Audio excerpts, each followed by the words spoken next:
Hey guys, welcome back to Keys to the Cosmos.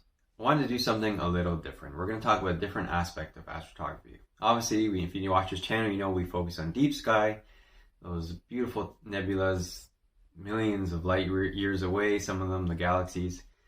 But we're going to talk about something different. I've had a chance a couple nights to do some planetary. And I've talked about it a little bit on the channel before. I talked about how when I first got into astrophotography in early summer, midsummer of 2020, I had an old Celestron C8, and from my balcony in the condo in Toronto, I just sort of dabbled and dipped my toes into planetary imaging. I've never really done it since. And one of my goals, I mentioned in one of my videos for 2022, was to do some more planetary. Now, I took a month or so off of astrophotography, just was tired, and it catches up with you, and just life got busy, of course. And when I came back, I thought, you know what, let's try some planetary, just to change it up. I hadn't even used this Celestron Edge HD, which is embarrassing because I've had it for a year and a half. Still has a tag on it.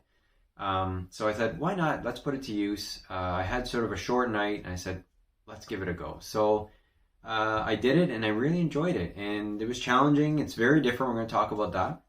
But I thought, why not share this on my channel? And some of you who maybe tried it before, by the way, here's my picture. This is obviously stitched together. This is 3 different planets that I did: Jupiter, Saturn, and Mars.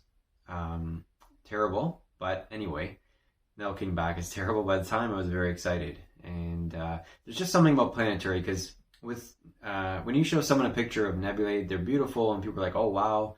They don't really know what it is, probably. They've never seen it before. And so, they're amazed by it, but it doesn't have that personal familiarity. Whereas with planetary, you get that. Everyone knows what Jupiter looks like, and Saturn especially. And so when they see it see something that you took, something that looks familiar to them, they're really amazed and blown away. And it's same with you yourself. It's amazing, pretty amazing to do any of this type of photography. But planetary, I don't know, there's just something special about it when you acquire that data and process it and you see it for yourself. So I really enjoyed it, and I wanted to share with you guys. So this is a 2-part series. In the first part here, we're going to talk about sort of the equipment and acquiring the data. And the second part, we'll talk about how to sort of take that data and process it and get a final image. So let's talk about, just briefly, an overview on what are the differences between deep sky. So there's some, it's very fundamentally different in deep sky. With deep sky, when we think about it, the biggest challenge is light pollution, and the fact that the targets, as we mentioned, are very far away, light years away, some of them millions of light years, and they are, as a result, they're very dim. 99.9% we cannot see with our naked eye, even if they're fairly dark skies, other than like Orion and a couple others. But these are very dark, dim images because they're so far away. And so what do we need as a result of that? We need to do longer exposures, because the more light we gather, we're able to gather light from that target, and as a result, see more detail and get a nicer picture. And that comes with a whole host of problems when you try to do longer exposures, right? You need a better mount, you need a fussy polar alignment, all of these things that are required to take long exposures. The difference is that with planetary, we actually want the opposite, because when you think about it, the planets are very bright. You think about Jupiter, right now in the sky, it's the brightest thing in the sky. You cannot miss it. It's huge. It's the brightest looking star there is in the sky. Venus as well. Even Saturn. Saturn, you need to know where it is, because it just looks like a medium bright star. But if you know where it is, you can find it right away. And so when you zoom in on those, they're very bright. And so what happens if you try to take a long exposure, and when I by long, I even mean 10 seconds, it'll be blown out, right? Like with any camera, try to take a picture of something bright and you leave the shutter open, it's going to blow up. So when you put Jupiter in your camera and you take anything longer than like a second, it just looks like a disc of bright white light. So when we do planetary, we want to do the opposite. We actually take many very, very short frames, and then it's very similar. We put in the software, and it stacks it all up, and then we process it, and that's all very similar, even though it's different kind of processing, but the idea is the same. But acquiring the data is very different. Now, obviously, we want to get as close as possible. These are not giant nebula in the sky. We hear about some of them that are 3-4 full moons in width. The planets, we can see them. They're bright, but they're small. And so we want to use as much focal length as possible. Something like this is, I think, perfect medium. This is the Celestron Edge HD 8-inch. So this has focal length of 2032 or something like that, 2030 millimeters, which is quite good. Now, if you only have a, say, medium size refractor, you can use something like this. This is a Barlow. This is made by Teleview. It's actually, I think, considered an extender, but we won't get into that. If you're not familiar with a Barlow, basically what it does is, if you're thinking in terms of visual, so say you put a 30 millimeter eyepiece in this telescope, you put a 2-time Barlow, and now that becomes a 15 millimeter. So it doubles, or whatever number that Barlow is, multiply that. And that's, so basically it takes your magnification, and in the case of a 2 times, it magnifies it twice. So that's great. It's great for a medium to large size refractor, say like my Explore Scientific ED127. That has a focal length without the reducer of, I think, 950 or 940. Put in a 2-time Barlow, and now you have double that. So you're getting close to this. So, and in my opinion, a refractor is a better telescope for image quality. However, the pros, they use as big a telescope as they can get. So they'd be using like an 11-inch version, a 14-inch version of this, but obviously now you're talking about a lot of money. So ideally, something like this would be great. Even if it's not the Edge version, you know, you don't need it for Planetary. A regular C8 or a C8, whatever they're called by Celestron, will work perfectly. Now, as well, you're going to want, obviously, a mount to put it on. Now, the nice thing is, too, with Planetary, you don't need a really expensive mount because we're not doing that long tracking. So even though we're trying to keep Jupiter in the frame, we're not worried about it being absolutely dead center and none of those surrounding stars moving because they'll, you know, get star trails. We're not worried about any of that. We just want to keep Jupiter or whatever planet we're doing in the frame for as long as possible. So the first time I did, well, you know, my attempt anyway, doing Planetary in the picture I showed you, I was using my old C8 and I just had an Alt-Az mount that came with it. So a lot of those telescopes come with Alt-Az mounts. We've talked about that in the past. They don't follow the rotation of the Earth. They simply move left and right, up and down. And so you can't do long, at least not very well, long exposure photography. But they work fine for Planetary. So you don't need to go out and get an expensive mount if that's what you want to focus on. You can just use your Alt-Az mount, and that's great. So that's nice. Now the nice thing is too, it's sort of, in the way I do anyway Planetary, I leave my star diagonal on, and I put the camera in the star diagonal. So instead of an eyepiece, my camera goes in there. We'll talk a little bit more about that, but it's a familiar setup. You can still look through it. If you're doing a star alignment to get your mount sort of star aligned so that it knows where to slew to, you would use an eyepiece. And so now you can put your eyepiece in, then swap it out for the camera. You don't need to take the telescope apart. It's kind of nice. Now the pros no doubt use your typical image train with a dedicated astrophotography camera on the back. You can do that too. But if it's your first time or your first few times, just do it this way. It works fine. And like I said, you can do some visual as well, which is what I did. I hadn't done visual for 2 years almost anyway. So I was able to do a visual as well, which was kind of nice. So you have and the other thing I should mention with your equipment, you don't need to go crazy, but if you go and buy a nice telescope and then you put in a cheap star diagonal, you're putting in a cheap piece of glass in the image train, and then that's going to downgrade your telescope just like you would an eyepiece. It's always good to buy good quality eyepieces because you can have the best of everything down the line, and then you put a cheap piece of glass that's in that eyepiece and it's going to downgrade all of that. So this is actually from my Explore Scientific. It's a carbon fiber, at least looking star diagonal, and it's very good quality. And the better the glass you use, like I said, the better the image is going to be.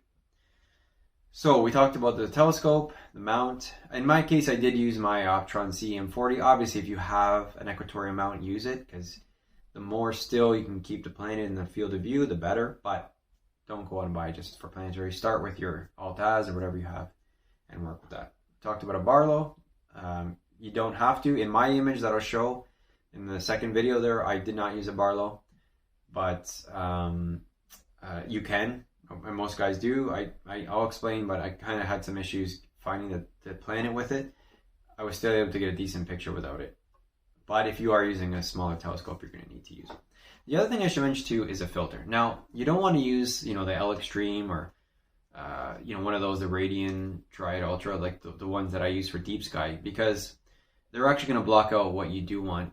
You got to remember that these planets are already bright, and we're not really worried about light pollution. We're imaging a very small portion of the sky, but as I mentioned, they can be very bright, and without a filter, it's very hard to get those really fine details. So this is a filter that I use. I'll put a picture of it here. But this is the Baader IR Cut Moon and Sky Glow filter. This is probably medium to higher end filter for Planetary. I wouldn't, if it's all you have is like a $10 filter, like a moon filter, that's fine. But one of these really does make a difference. So if you can save up and get a better filter and you really want to get into Planetary and you're in light pollution, I really recommend a filter like this. Even just doing visual, it's amazing the difference. You put this in a really nice refractor, and wow, the difference with and without it's night and day. So I love this filter. It's cheaper than an L Extreme or something. That's the nice thing about Planetary. Most things are cheaper other than the telescope itself. Almost everything else is cheaper, including the camera, which we'll talk about now. Now, when they first started doing Planetary like this, I was under the impression that they started using like webcams. Okay, so that would shoot, like I said, very, very brief frames and actually creates like a movie file or security cameras. Now, of course, the astrophotography companies have caught on and they make their own. So ZWO makes a couple different Planetary ones. You can go crazy and spend close to $1,000. I use the ASI 462. Here's a picture of it here. It's sort of a medium quality one. I'm very happy with it. I wouldn't go lower myself personally, but I also don't feel that for the little bit that I do, I don't need to spend more money than that. You can just use like your guide scope, the ASI guide scopes, or Celestron makes some lower end. I think they're like a couple $100 for a Planetary camera that's essentially just a webcam. But you got to remember, like, again, we're shooting something very bright and we're doing very short images. So you don't need a giant sensitive, like a giant sensor that's, really high tech, and that's where all the money is. Like deep sky cameras cost $1,000 plus. These cameras are much more simple, but like I said, spend a little bit of money if you have it just to get a better one, and it does make a difference. I love the 462. I would really recommend it if you're doing Planetary, but you can just use a webcam if you have it or something similar, or even just try your guide scope. You know what? For the first time, try whatever you have. Even if you have just a DSLR, they have some eyepieces that have an attachment, and you can actually connect your DSLR to the eyepiece and just set it to the shortest exposure and see what happens. I bet you'll get a decent picture. And that might sort of whet your appetite to do even more and to buy a little bit more equipment when you're able to and start getting even better pictures. But for Planetary, it's a lot simpler just to sort of get started. And that's what's kind of nice about it. And add in the fact that you can do visual at the same time. It was really refreshing to do it, and I'm glad I did. So that's basically the equipment. A decent focal length telescope, decent glass along the way, you get a decent star diagonal. A Barlow if you have one. Again, this is a Teleview. These are really high quality, but you don't have to. I think Celestron makes a nice one for like half the price. And get yourself a light pollution filter. Well, it's not really a light pollution filter. It's an IR cut filter. But it just helps sort of dim those planets and get even more detail. And that's basically all you need. That and an Altaz mount, and you're good to go. Now let's talk about sort of the differences when it comes to acquiring the data. Now, the thing is with deep sky, it's always a matter of looking at the weather. Okay, it's clear from 9 p.m. Oh, but there's clouds coming at 1. Is it worth it by the time I set up? With Planetary, once you're set up, you really only need, I'd say, no more than an hour. Assuming everything works for you, no more than an hour, you're good. And we'll talk a little bit more why that is. You don't need the crazy setup. You want to polar align, obviously, but you don't need to go crazy getting as accurate as possible. Your balancing should be good, but doesn't have to be amazing. Again, we're not trying to take 3-4 minute exposures. We're just taking fractions of a second. So, the first time I did Planetary, my Altaz mount was so bad that Jupiter would just, move literally across the frame. And so I'd have to actually hold the controller and move it back again. And obviously I would lose all those frames. And I would just keep doing that. And yeah, the image wasn't great, but I was able to get an image of Jupiter and even one of its moons. So you really don't need to go crazy with that. So the setup's, generally speaking, a little bit quicker. Obviously you have, in my case, you're gonna have, we'll talk more about it in part 2, you're gonna have your laptop with you with some software. So that's a little bit of setup, but once it's all downloaded and everything, it's, you know, it's just a matter of getting it all outside and putting it together quickly. The camera attaches to your laptop and it recognizes it, and to be honest, the computer does most of the work. So that's kind of nice. If you just have a 2-hour window, you know, give yourself an hour, 45 minutes to set up and an hour to capture, you're good. And you can do it and you can go to bed and you don't have to lose sleep. You know, with deep sky, you're at least for me, I go to bed, then I get up, I check on it, it's doing a meridian flip, all these things. You rarely get a good night's sleep, but with planetary, you don't need all that time, assuming you're just imaging 1 or 2 targets. So that's what's kind of nice. Now we'll talk a little bit about seeing. Seeing is important with planetary. As we mentioned, we can't rely on those expensive light pollution filters to sort of make up for our conditions.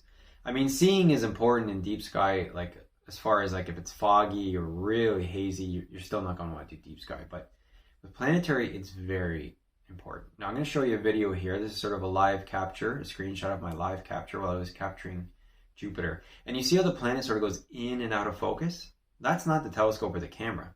That's the atmosphere interfering. Okay, so the atmosphere causes distortion. And so that's why you'll hear a term called lucky imaging when it comes to planetary. And basically what that means is we're taking thousands of frames because we know that a lot of them are going to be thrown away. And so you see how it goes in and out of focus. That instant or those few frames where it's in focus, that's the frames that we want, and then the software is going to throw the other ones out. So it's those lucky imaging that catch them on a good frame, and the rest we throw out. And we'll talk again more in part 2, but basically you're just taking the best of those, and that's what you're using to try and get details. So your seeing is so important. So if you look outside and the stars look tiny and it's hazy, not a good night.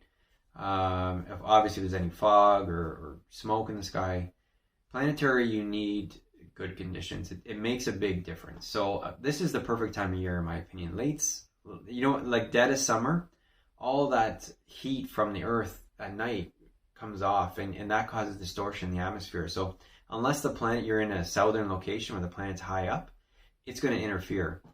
And you want like a perfect night is like a crisp fall night where it's cool. There's no wind obviously as well, and there's no heat in the air or anything. It's just cool and still, and that's your best chance to get a good image for planetary. So that's important. The other thing I'll just mention briefly is obviously you need to make sure the planets are in view. The planets generally from the northern hemisphere where I am in Toronto, 43 degrees, they don't go super high in the sky. So watch that they're not behind a tree. Scout your position ahead of time. And there's a thing called opposition. So basically each planet has its opposition. So basically, without going into detail, it's at its prime position between the Earth and the Sun. It's at its biggest and brightest, and that's when slightly before, during, or after is when you want to do, ideally, planetary. Listen, if it's your first time and you can see Saturn clearly, who cares? Just go for it. But if it's, say, your second or third time and you want to really get a nicer image, look for that opposition. We've already passed Saturn's. Here it is here, the date. Jupiter's we just passed, and Mars is coming up. So I'm waiting for closer to Mars' opposition. Now you got to be careful because obviously you need a clear night, or at least you need a few hours, as we mentioned, a couple hours. So if you get a clear night even close to opposition, I would say take it. And if you get another one, that's a bonus. But that's happened to me before where I waited and then it was clouds for a couple weeks and I missed it. So keep that in mind. And that's basically everything. That's your gear. That's your data acquisition. I really enjoyed it. It was a nice change of pace for me to get out there and do some planetary and some visual as well, which I haven't done in so long. And I was able to capture Jupiter. Last night I was out doing Saturn. I got one long video. I hope it is good. And I'm looking forward to doing Mars. One thing I did forget to mention, we'll talk more about this in part 2, but with those frames, the reason I should mention you don't set up your telescope and go to bed, because you got to remember with deep sky we're only worrying about the rotation of the Earth, right? And our mount counteracts that, and that's why we can do long exposures and all night. With the planets, the Earth is moving, which our mount will counteract, but those planets are also spinning. So depending on the planet, they're all different. That planet, if you're going to try and image for hours, that planet has already started to turn. And so those later images will be different than the first ones. And so unless you're trying to do a rotation video, which is a whole nother thing that I'd love to learn to do, we're not talking about that. This is a basic video. You can't shoot for hours. So if you can get anywhere, again, we're taking very short frames, almost like a movie file. It is a movie file. It's an AVI movie file. You want to, I would say, get anywhere from 5,000 to 20,000 if you can. And that should take anywhere from 3-4 minutes to 15. So that's all you need. Once you're set up, that's all you need. You may want to take a couple of them just to make sure, and then you can play with both and you know, play with different settings. We'll talk about that in part 2, but that's why you're not setting up and going to bed. This is one of those things where you take the time to set up, get it the best you can. You don't need to go crazy with the settings and the polar alignment, and then just make sure it's good viewing, and take your videos and go home and play with it, the image, and see what you can get from it. But we're going to talk about that in part 2. So I hope you guys I hope you enjoyed this. I hope, you know, it helps if you've never done Planetary or you just started doing it. But feel free to ask any questions in the comments, and I'll be back with part 2 talking all about taking that data and processing into an amazing image. Thanks guys. I'll see you in the next one.